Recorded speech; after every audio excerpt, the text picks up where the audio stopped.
Sue Barlow, and welcome to Cape House Cooking. Today we're going to make a delicious and easy to make from scratch chocolate layer cake. I love this recipe. It's almost foolproof. It's not very complicated, and it gives the most delicious, dark, rich, moist chocolate cake.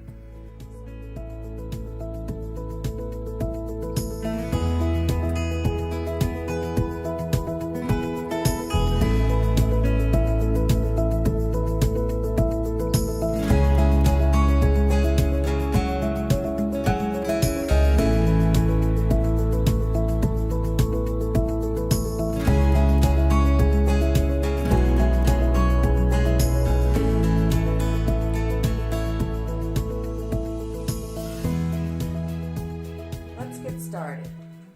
One of the first things I did was to gather all my ingredients and all my equipment. That in French is called mise en place.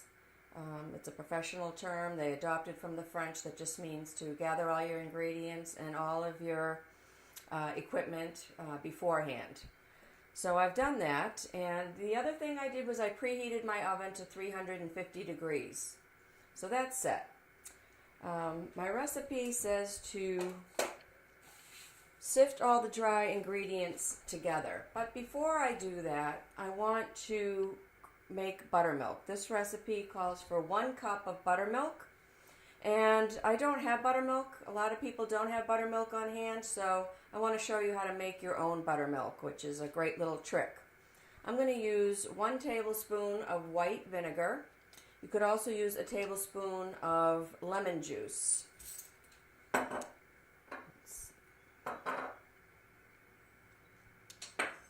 So here's my 1 cup of milk, and I'm going to add my 1 tablespoon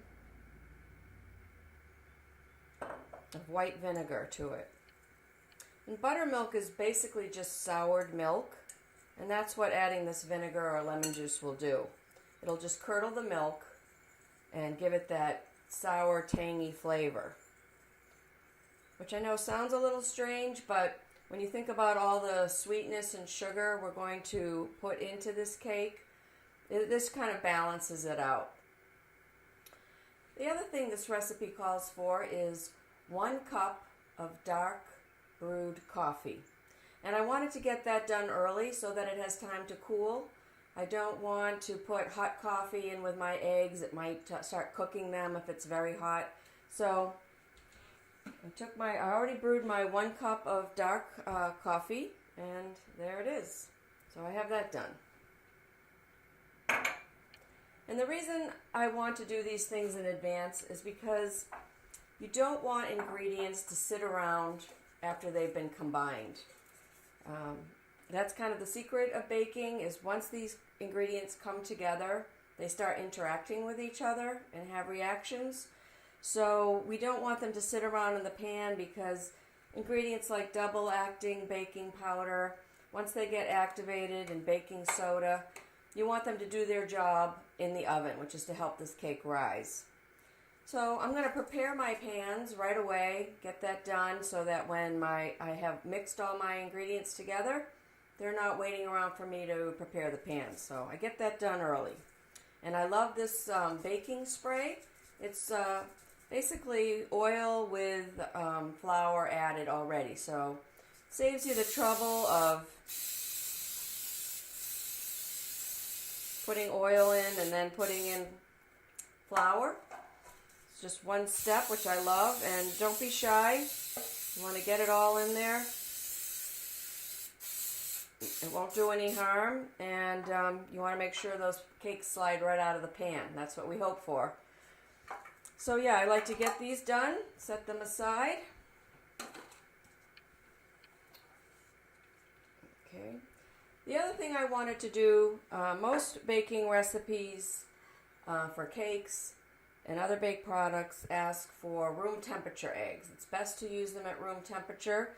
And my eggs just came out of the fridge, and I wanted to warm them up fast, so I just set them in a bowl of warm water.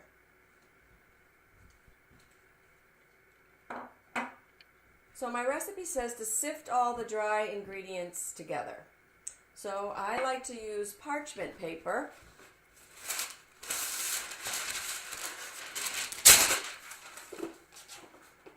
and sift right onto the parchment.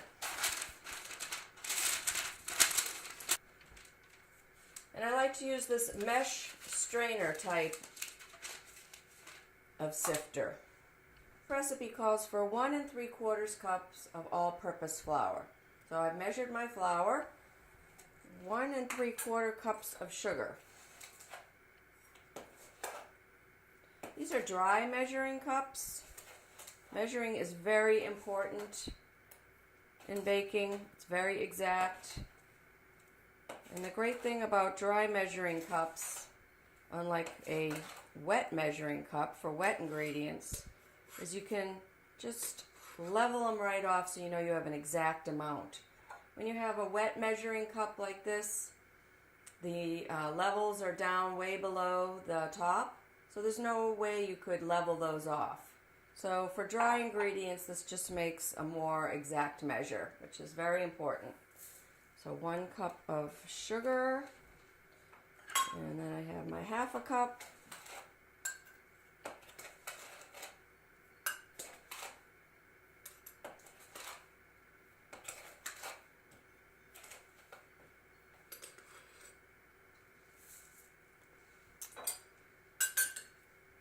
And my 1/4 cup.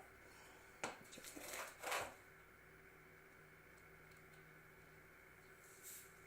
we go.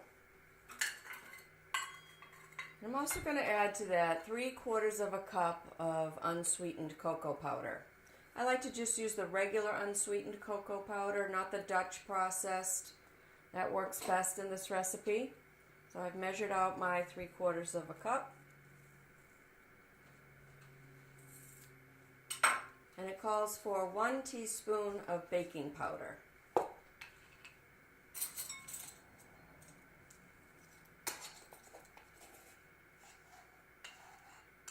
There's a little edge on the can that helps you measure properly.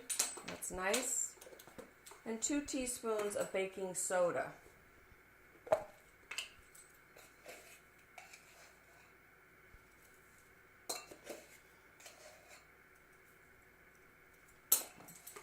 And 1 teaspoon of salt.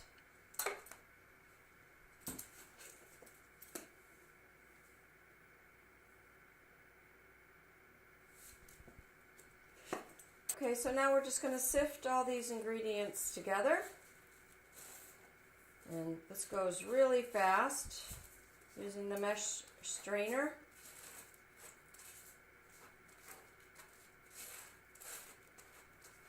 And you save yourself dirtying another bowl, so you'll see how great this is to use as a funnel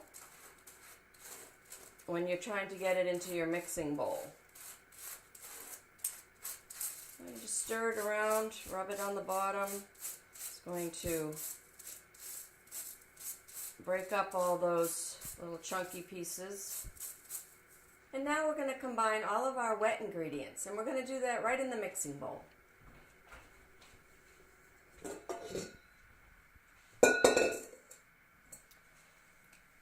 So we need our 1 cup of, we'll do a 1/2 cup of oil. We'll let that buttermilk sit a little bit longer.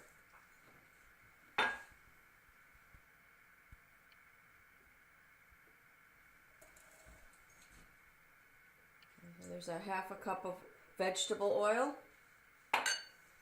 I wouldn't use an olive oil. It would be too heavy and might change the flavor. It's best just to use a regular vegetable oil.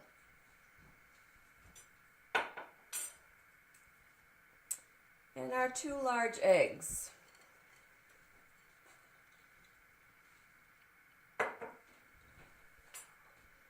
I like to break these into a bowl rather than breaking them right into the mixing bowl.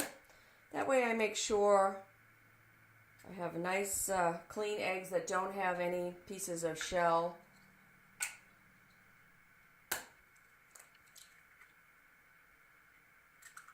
That looks good. Sometimes you put them in there and you spend 5 minutes chasing around a little piece of shell, so believe it or not, that just saves a step. 1 teaspoon of vanilla. Just regular vanilla. This is kind of a fancy bottle I found at a big box store, at a discount store on sale, so I thought it looked like a fun bottle, so I picked it up. But really, just regular vanilla is fine.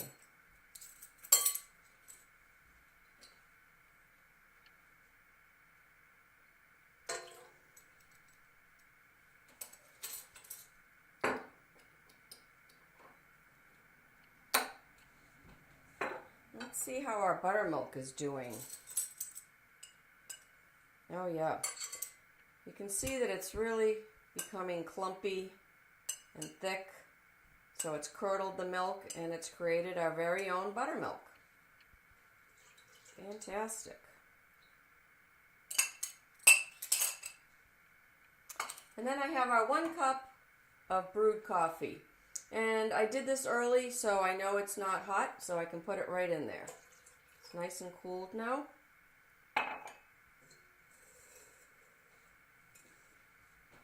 So now I'm just going to put this on the mixer.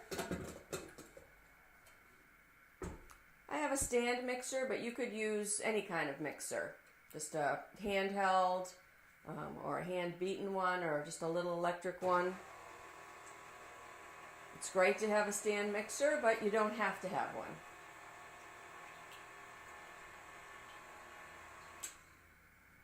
So I just mix those up on low for a minute. And now I'm going to add my dry ingredients. And see how this just folds up into this nice funnel?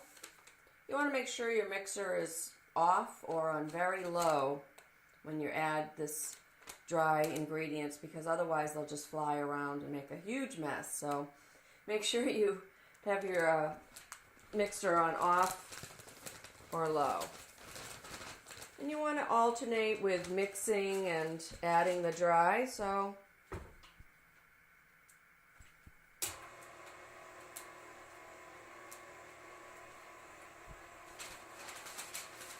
you want to alternate. So I'm going to mix it up for a little while. Just a minute or a few seconds. And then while it's on low, I can add a little bit more.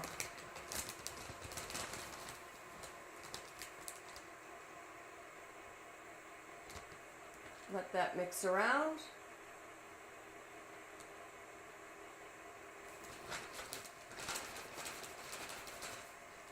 And the smell of chocolate, it's fantastic.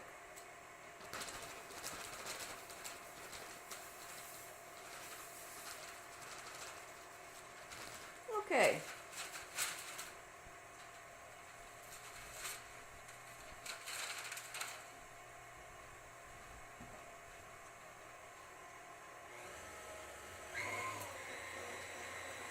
Now I'm just going to turn up the speed to medium.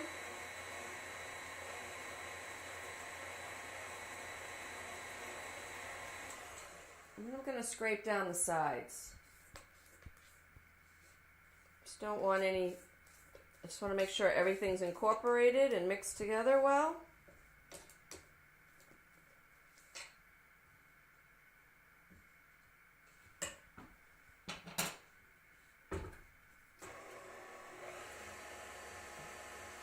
This is a very thin batter, and it's a very flexible mixing process. Some of them are very strict, beat at one speed for a certain amount of time, and the way you have to alternate.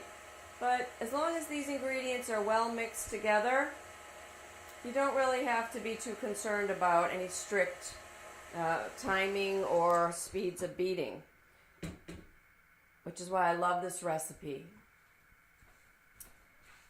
We're going to get our pans. So here's our 2 pans.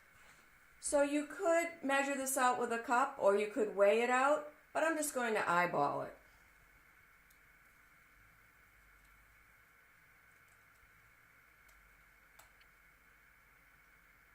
And just try to make them even.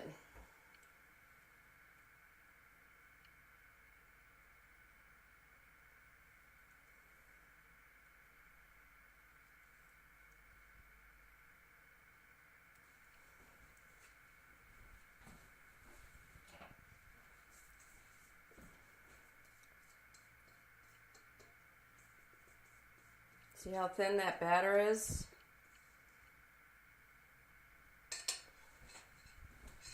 Alright, we're just going to pop them in the oven. Just put them on the middle rack. And I do have a pizza stone in my oven.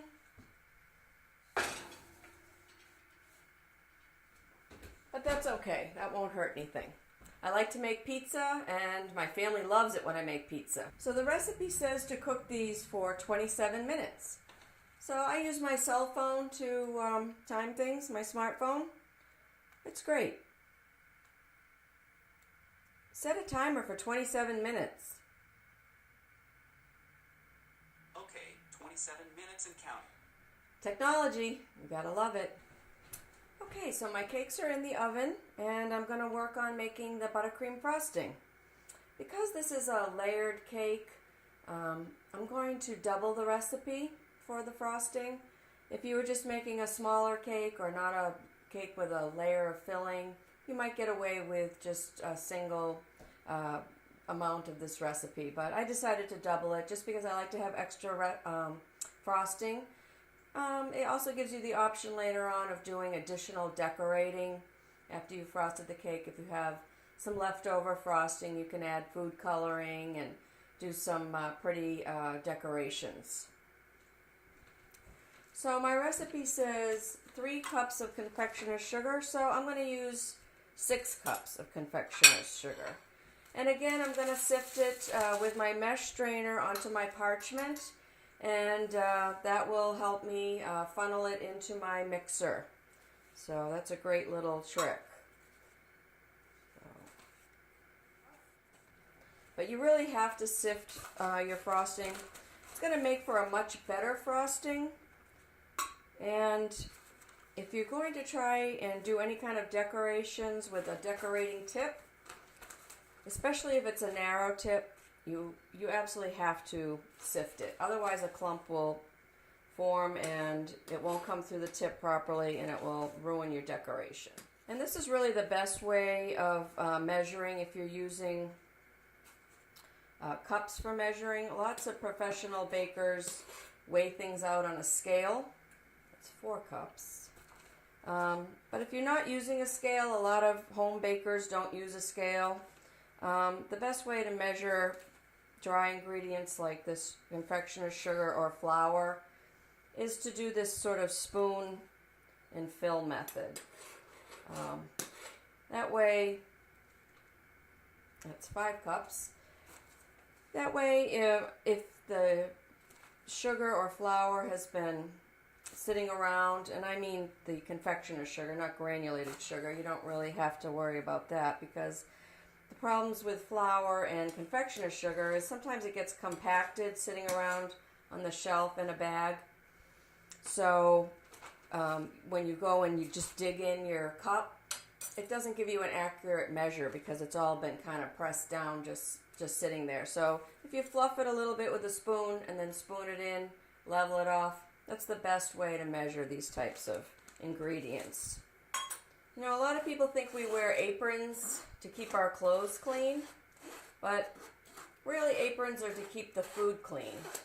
We might have pet hair or just dust or leaves from outside, whatever, on our clothes.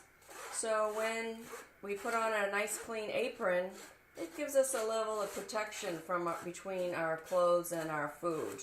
It does help keep our clothes clean, which is nice. But really, professional chefs, and if you want to keep things nice and clean, it's a great idea to wear an apron. Also, a hat is a great idea to wear a hat. You don't want to find some stray hair in your finished product. You could wear a ball cap. I wear a chef hat, but you could wear just a regular baseball cap or even a headband with your hair in a ponytail. You just don't want a lot of hair flinging around when you're baking. It's a lot of work to go through to ruin it with some stray hair or piece of particle from your clothing that you didn't want in your food. So I have my butter here, but it's not quite soft. So I'd like to get it a little bit softer. And a nice way to do that is to cut it up. It's a little baking trick. If you cut it up, you get more surface area exposed to the warm air. And it'll heat up faster. I don't really want to put it in the microwave because I don't want liquid butter, because I want my frosting to have some strength and be kind of stiff so that I can spread it and work with it. So I'm just going to get my butter, which is going to be 2 cups, which is 4 sticks.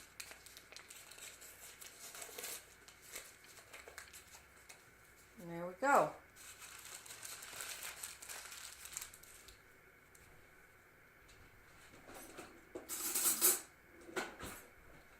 So just cut it up into pieces. They don't have to be all exact size, but this will help.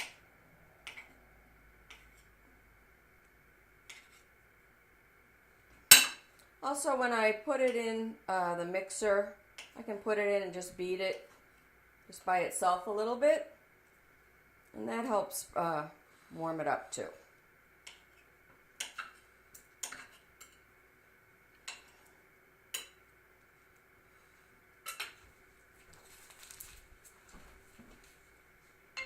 Oh, well, I thought that was going to go off.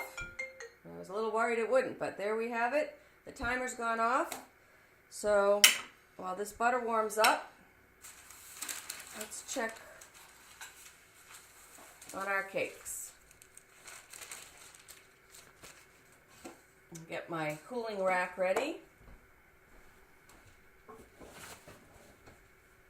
Okay, so I have a toothpick.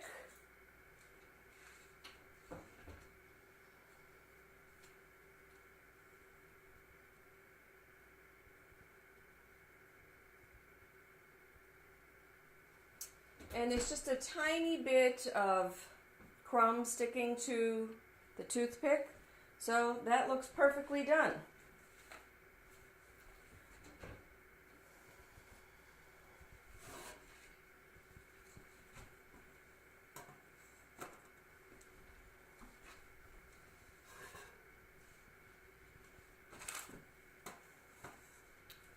Okay.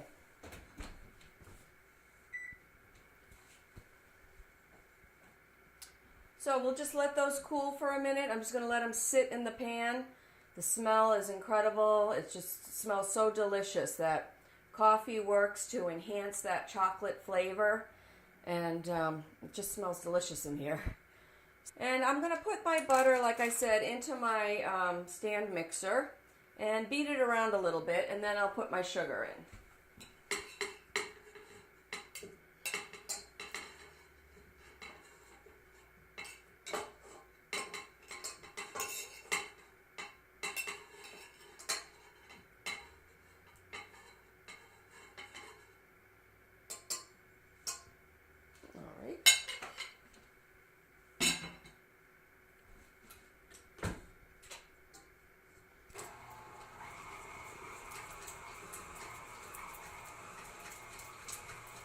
So I'm not going to let them sit in the pan too long.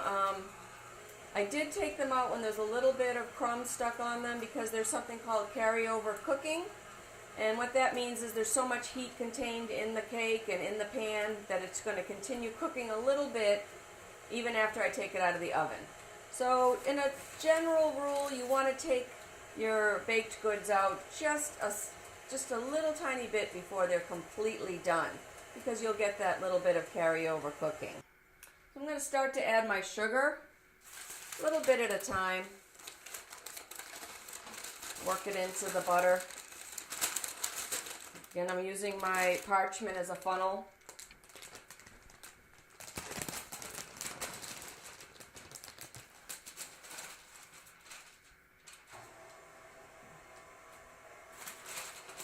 And I like to use the whip attachment. make the frosting. Just whips in more air, makes it a little bit lighter and fluffier, kind of a better consistency and smoother frosting. Okay, I can start adding my milk, 1 tablespoon at a time.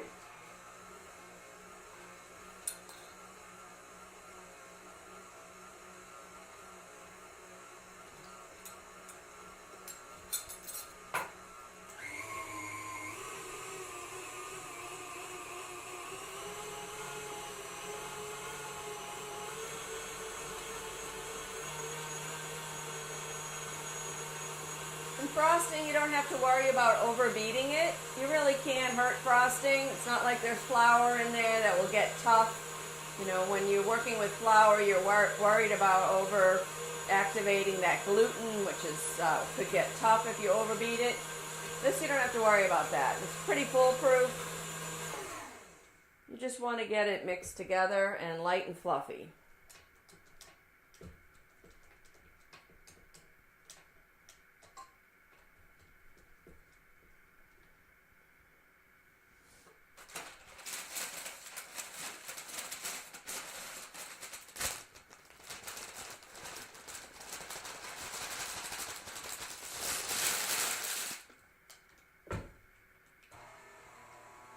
Okay.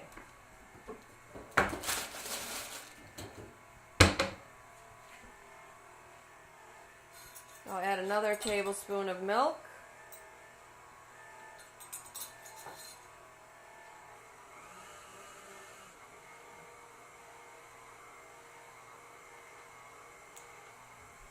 I'm going to add a teaspoon of vanilla. So that's what the recipe says. So because I'm doubling it, I'm going to add 2 teaspoons of vanilla.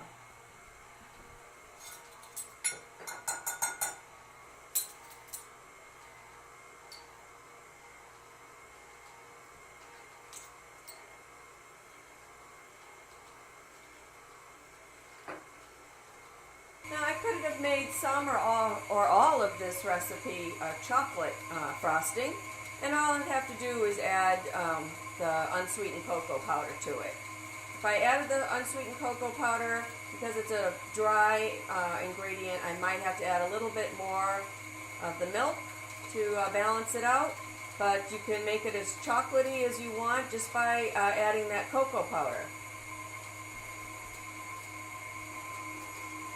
So that's looking pretty good, but let's see about getting these cakes out. It's been a little bit of a while, and they should just plop right out.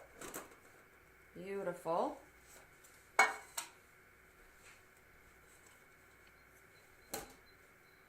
Lovely. Okay, so we'll let these cool, and they came out pretty nice. You really can't frost these until they are completely 100% cool. There's just no way you can get frosting to go on this cake nicely if it's at all warm. The frosting will just be all smeared around and make a big mess. So we're going to have to wait for these to completely cool. Let's finish up this frosting.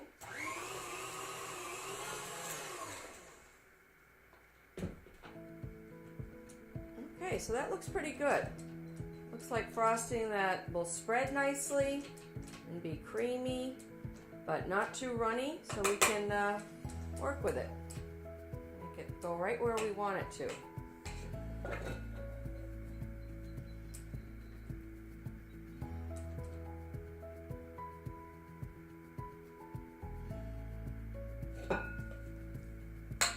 Like I said, I like to use a buttercream frosting. Some people like all chocolate cakes. I like kind of the contrast and flavor. Do whatever you like. So I think I'm going to take, let's see, we'll put some of this in here, but I'm going to reserve a little bit of frosting. I'm just going to put it in this bowl so you can see it. I'm going to take some, put it separate, so I might use it to, if I decide to do a little decorating.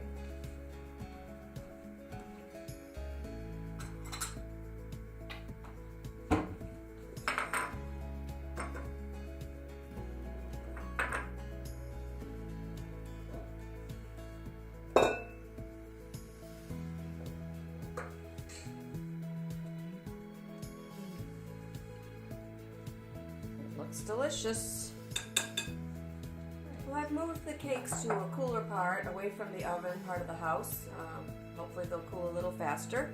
But I just wanted to make some of this frosting, add some color, food coloring to it, show you in this nice clear bowl. So I like the gel food coloring. It's much more potent than the liquid, and it doesn't make the frosting watery. So you use a toothpick, try to get some on your toothpick, and then you just add it to the frosting. And stir it up.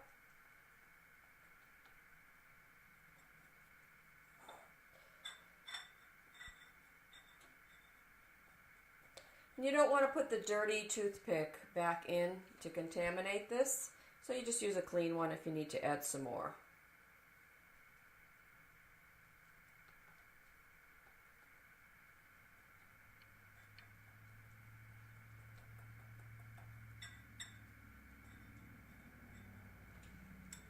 Okay, we'll stir that together, see what color it comes out with. You can see how potent that food coloring is. Just a little bit on a toothpick can change the color of the frosting pretty quickly. And it hasn't really changed our consistency, which is what we want.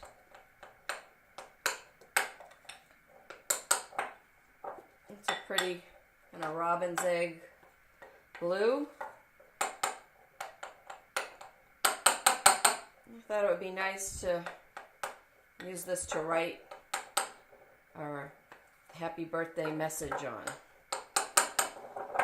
Make sure it's all even, and it looks great.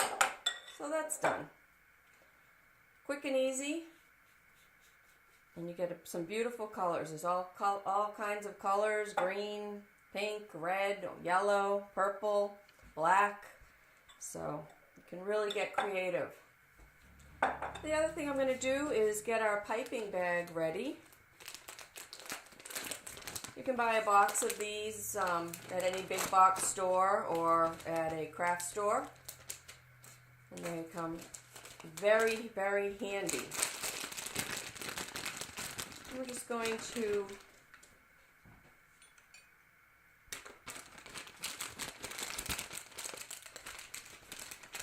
put in our piece that allows us to change the tip. So you just push it down to the bottom, and then you just snip off, back it up just a little bit, snip it off, and then it will just stick out just a little bit because you're going to add your tip. I like to use this tip. It's kind of a medium-sized tip. It's got kind of a serrated edge.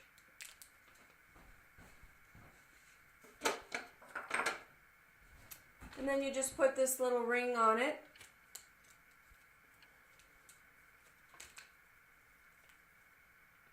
There you go. And what that ring does, this whole adapter, is it just lets you change the tip. So when I finish what I'm going to do with this and I decide I'm going to write, I can take this tip off, unscrew this piece, and put on my writing tip. And I don't have to throw out the bag or start all over. The best way to fill these bags is to just fold them over your hand, kind of holding the tip down at the bottom of your hand. And then with your rubber spatula, just put some frosting in and squeeze it off when you pull it out. So you just push it in there and then just squeeze your hand together. And that pushes it down. And then you can just squeeze it down like this. If you want to be a time saver or save your hands a little bit, you can use your dough scraper. Just scrape it down. Nice and neat down there. You just twist it around and you're ready to go. go get those cakes. Hopefully they're cool and we can start frosting. Okay, so the cakes seem cool to the touch. I think it's a good idea when decorating a cake and touching products that aren't going to be cooked to wear gloves. Just saves a lot of worry about anything. This is a cake turntable. Spins around real nice. It's made of plastic, very inexpensive and incredibly handy. This way I can just spin the cake around while I'm trying to frost it or decorate it. Very handy. This is a cake circle. You can buy a box of these, a package, at the big box store or the craft store again. And now the trick is to get the cake onto the cake circle.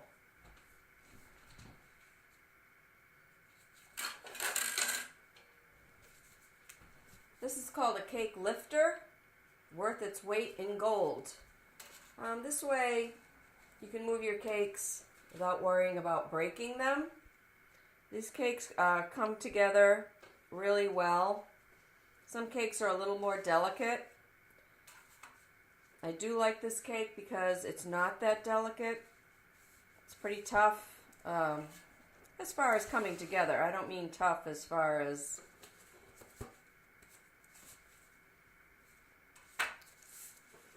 not being delicious and a nice texture. I just mean you can move it around pretty easily. It's one of the things I love about this recipe. So here's our cake, and you basically just want to take a look. Couple things. First off, make sure it's centered on your cake circle. Just makes for a much nicer presentation than it being on there lopsided. And then you want to see if the cake's level. We don't want a tilted cake. So you just kind of take a look. Looks like this side's maybe a little bit higher.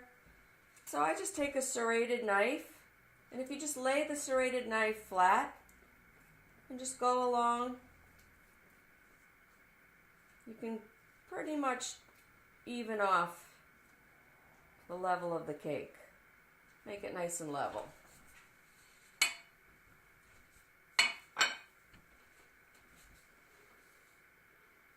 And honestly, these cakes tend to come out pretty perfect.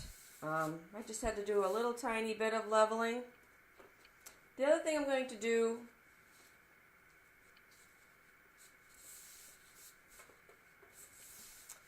is make a little berm of frosting around the edge, and that will keep my frosting enclosed and it won't be leaking out.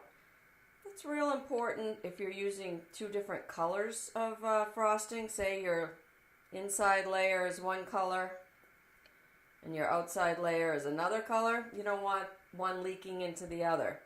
So the easiest thing to do is just make a nice little berm to keep all your frosting in. And then just put a little more on, and then just spread it, just moving it back and forth over the cake. Fill it right up to the edge of that berm.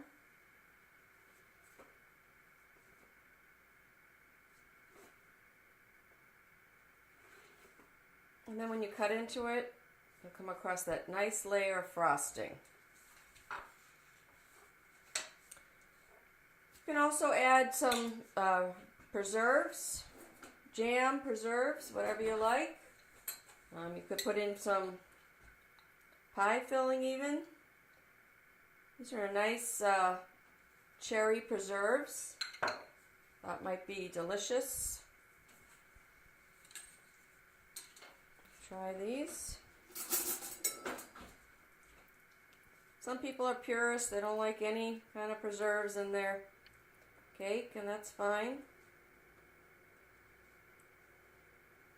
Just going to do a nice little layer. Okay, so now we're going to put our second cake on top. Here's our cake lifter again.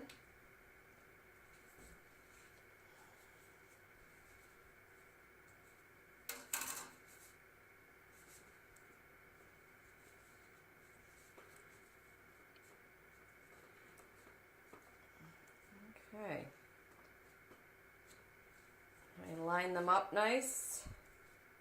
Pat them down a little bit, kind of keep them together. It looks pretty good.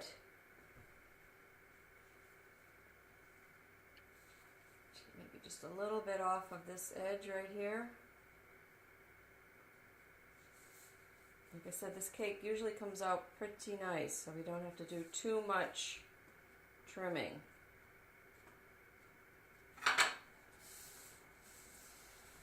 I want to try to keep the cake circle free of crumbs if possible. There's going to be some, but you just try to keep it neat. That way it doesn't get into your final layer of frosting.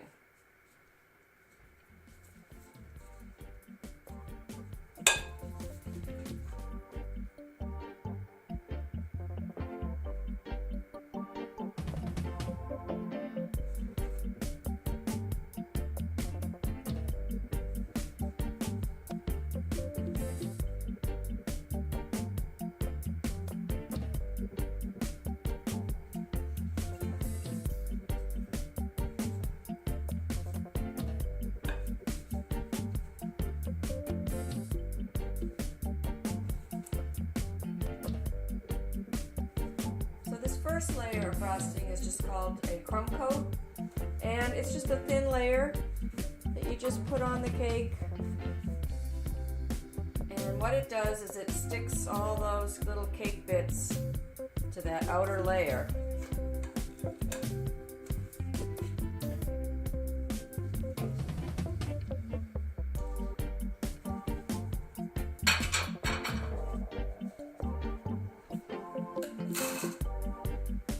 Best tools for frosting a cake is this dough scraper. And you just hold it as close to vertical as you can, up and down, straight up and down. And just go around the cake. And you come across like you're landing an airplane. It's for a nice flat top. Okay. So that's our crumb coat. And we'll just put it in the fridge for about 20 minutes. Gets everything stuck together, and then we can put on our final coat, put on our decoration, and we'll be done. Okay, the cake has come out of the fridge. It has its crumb coat on. That should have set nicely, and we can put our final layer of frosting on our cake.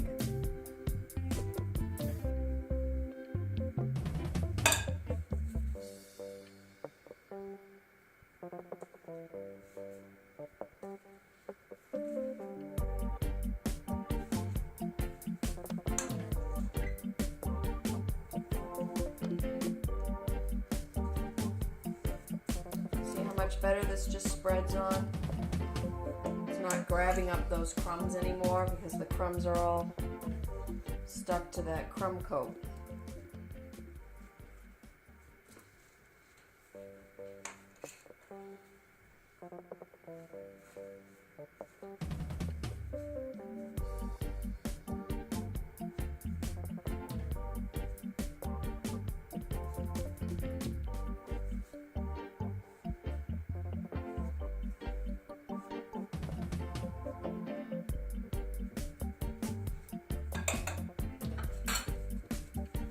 We're going to use the dough scraper. You pretty much just hold it steady. Let it go around the cake. Smooth things out a bit. And I'm just going to come across the top, landing like an airplane, landing on a runway. Just trying to get a nice, straight, flat, clean edge across the top.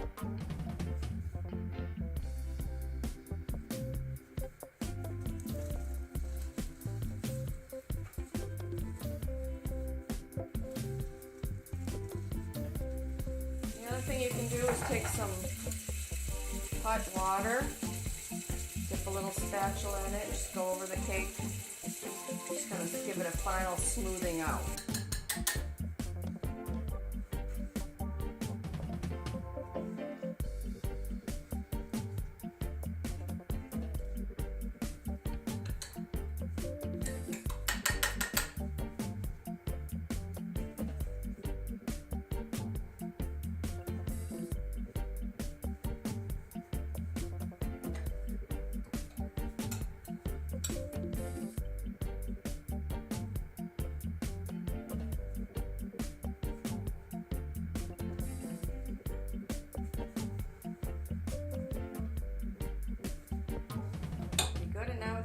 to decorate it.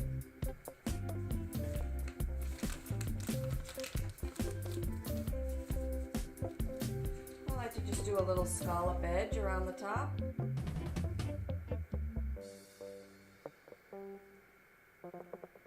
Sort of a forward and back motion. This makes it a little more finished.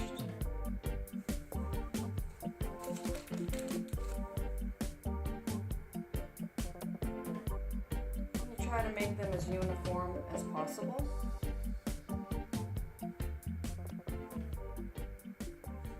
Professional cake decorators are amazing. Things they can do and the types of designs they can make. I'm not a professional baker, I'm a home baker, but I have fun.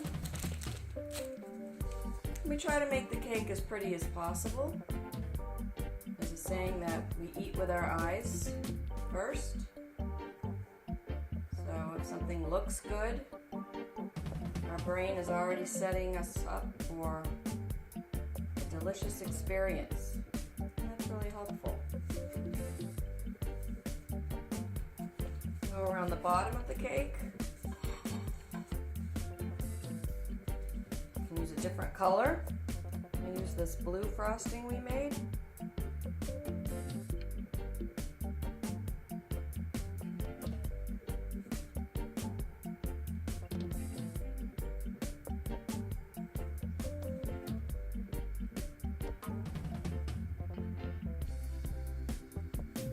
You try to keep them as uniform as you can, and there's endless ways to decorate a cake.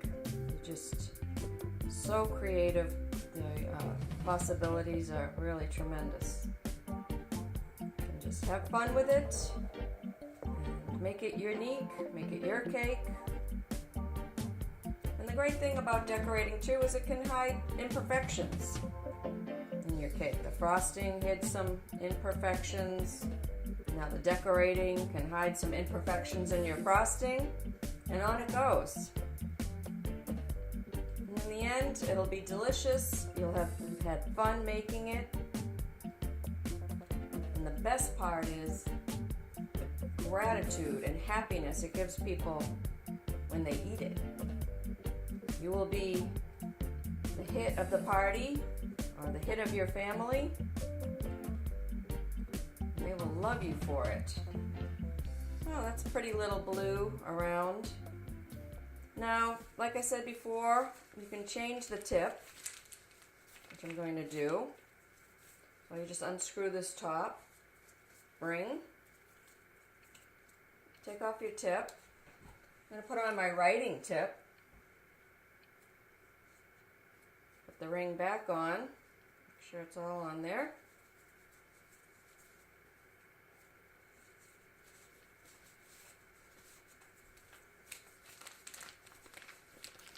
And it helps not to have too much icing in your bag. It just gives you, in your piping bag, just gives you a little more control. Just squeeze out a little bit to make sure I'm got a good flow going in the tip. And then we can write whatever we want. I'm going to write happy birthday. I do a little practice. I like to do a little practice to get a feel for how the frosting's coming out. Frosting each time is a little bit different when you make it.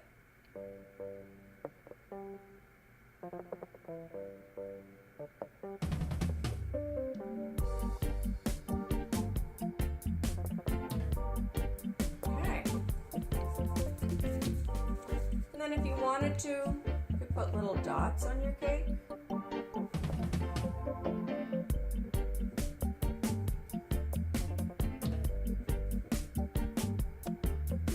A little more fun.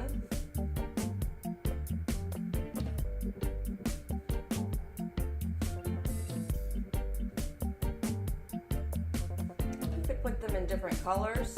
I'm just going to use this and use some of this blue up. I'm just doing kind of random.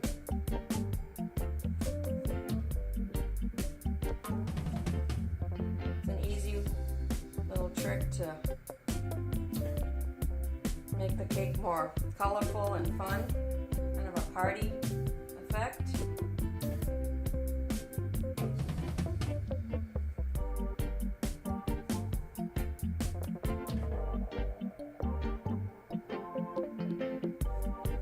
It's easy to do. And the nice thing about it is it hides some blemishes or mistakes.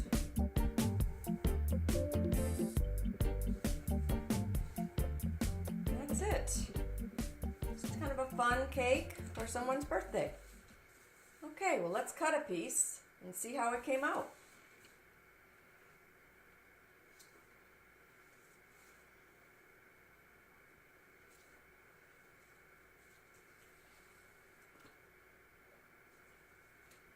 There it is. You can see the raspberry jam in there. The cherry preserves. And you have a beautiful cake that I bet is going to be fantastic.